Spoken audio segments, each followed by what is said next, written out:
In 1856, photographer George Fardin created a stunning album of San Francisco, a city brimming with ambition. He captured a metropolis of grand buildings and a harbor teeming with ships, a portrait of progress and civilization. He wanted to show the world a beautiful, investable city, but the city he photographed was a lie.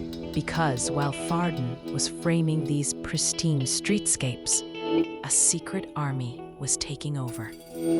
Banners like this one appeared overnight.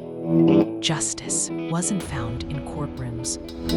It was decided by thousands of armed citizens who had declared war on the city itself.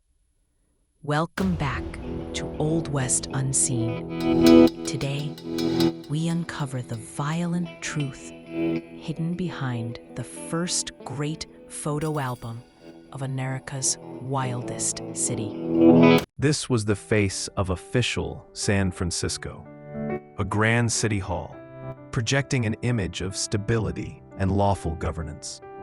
Next to it, the El Dorado, a famous gambling hall. Even here, the line between law and lawlessness was visibly thin. The new Custom House stood as a powerful symbol of federal presence. Through these doors passed the paperwork for millions in gold dust and goods, the lifeblood of the city. It was built to last, a statement of permanence in a city that often felt temporary. The Merchants' Exchange projected wealth and sophistication. Here, fortunes were made and lost. But look at the street itself, unpaved, littered with debris. The veneer of civilization was thin, and the mud of the frontier was never far away. The Montgomery Block was considered the city's first fireproof building, a fortress of commerce and culture. It housed lawyers, financiers, and even future literary giants like Mark Twain, all trying to build a respectable society. That respectable society was a mask for deep-seated fear. With a corrupt police force and rampant crime, every banker with an ornate vault knew his fortune was only as safe as the lock on his door and the gun by his bed. Old St. Mary's Cathedral was built from brick brought around Cape Horn. On its tower was a stern warning, aimed at the men heading to the brothels of the nearby Barbary Coast. Son, observe the time and fly from evil. San Francisco had already suffered 6 devastating fires between 1849 and 1851.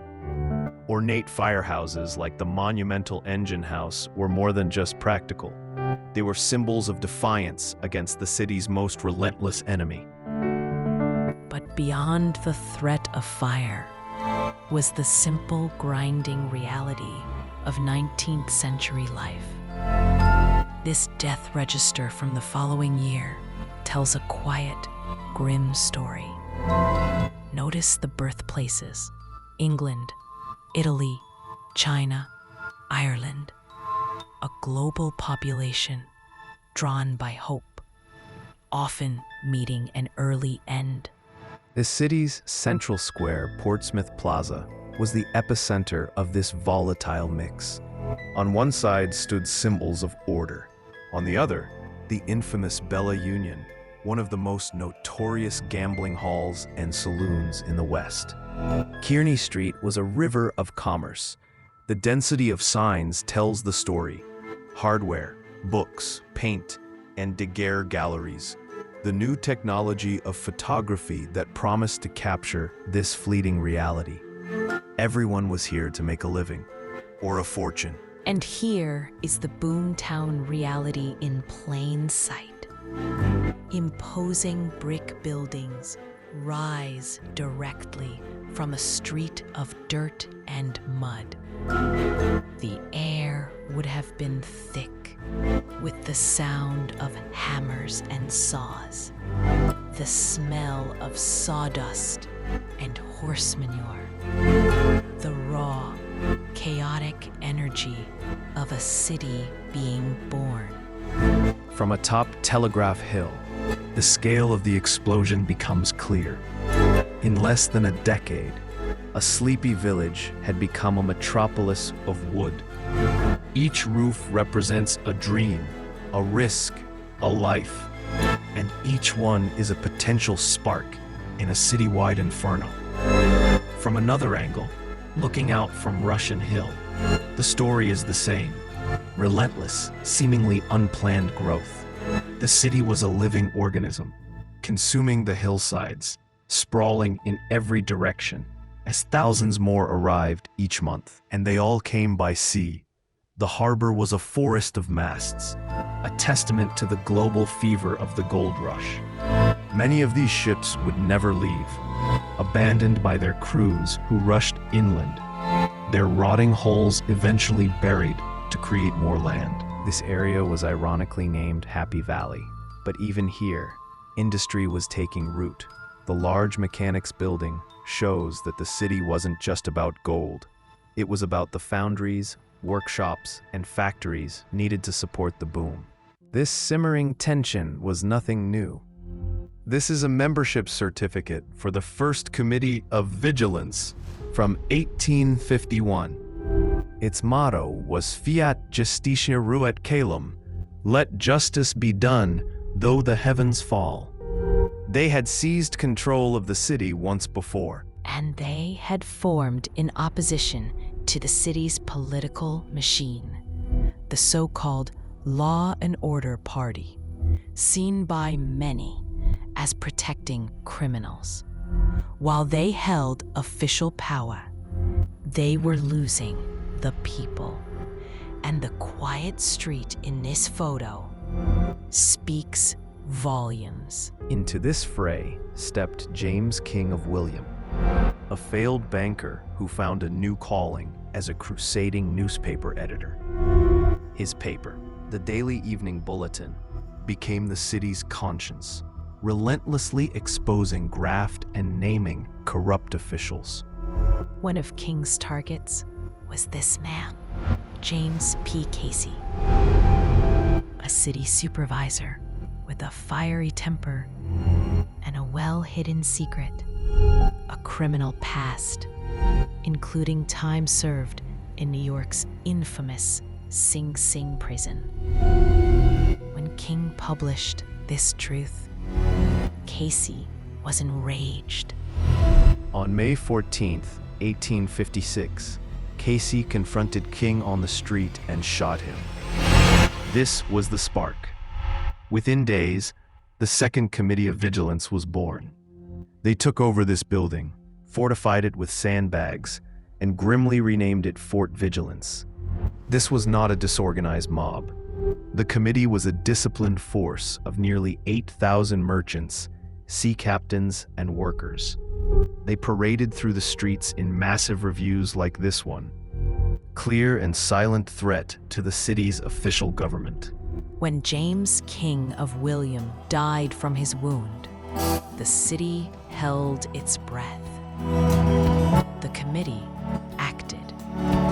They surrounded the jail with their militia, seized Casey and another notorious murderer named Charles Cora, and brought them back to Fort Vigilance for a swift trial. On May 22nd, during James King's funeral procession, the committee carried out its sentence. Planks were extended from the second-story windows of Fort Vigilance.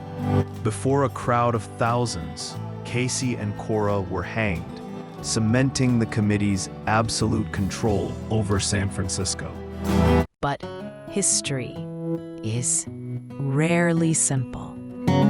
In the city's cemetery, a monument was raised, not for the martyr, James King, but for his killer, James Casey. It is ornate, expensive, and it suggests that even a man executed by a popular rebellion had powerful friends. The inscription is a final, defiant cry. It asks that God may forgive his persecutors. It tells a completely different story. Not of a criminal meeting his end, but of a man who believed himself a victim. A haunting reminder that there are always two sides to a rope. And so, life in San Francisco went on. California streets still bustled with commerce, but the city was now ruled by a shadow government, one that had proven it was willing to kill to enforce its will. The view down Stockton Street is of the same city, but it is not the same. The balance of power had shifted from the corrupt politicians to the powerful merchants of the Vigilance Committee. Down Sacramento Street, business continued as usual. The committee deported dozens of criminals and political opponents, and for a time, crime rates did fall. To many, their violent methods were justified by the results. The substantial buildings of Montgomery Street were home to the very men who led the committee. These were not poor revolutionaries. They were the city's wealthy elite, seizing power to protect their own interests. Across the street, the story was the same. The Vigilance Committee ruled for 3 months before voluntarily disbanding, but their influence shaped the city's politics for decades to come. Amidst the political turmoil, daily life had to continue. Institutions like the Orphans' Asylum carried on their work, a quiet testament to the resilience of a city living through extraordinary times. Developments like South Park, a planned community for the wealthy, show the constant desire to impose a more refined Eastern-style order on the city. But 1856 proved that beneath the surface, San Francisco's heart was still wild. The view over North Beach shows a city still growing, its future now irrevocably altered by the actions of the committee. It was a stark lesson in how, on the frontier, power could come not from a ballot box, but from a rope. So we look at these panoramic views again, and we no longer see just buildings. We see a stage for a grand and violent drama, a battle for the soul of a city. The city that sprawls from Harrison Street was built on gold, yes, but its civic foundations, for good or ill, were cemented with the steel and rope of the 1856 Committee of Vigilance. George Farden's album shows a city of ambition, but the true story of 1856 reveals that the Old West wasn't just dusty trails. It was born in the brutal streets of its first great city. In the Bay, a fortress was rising on Alcatraz, a future symbol of the very federal justice the Vigilantes rejected. And so this story finds its place. Thank you for spending your time with us. The past is vast. If there's a story you want us to explore, tell us in the comments. If you found value, we'd be obliged if you'd like this video and subscribe. Until next time, may your trails be clear.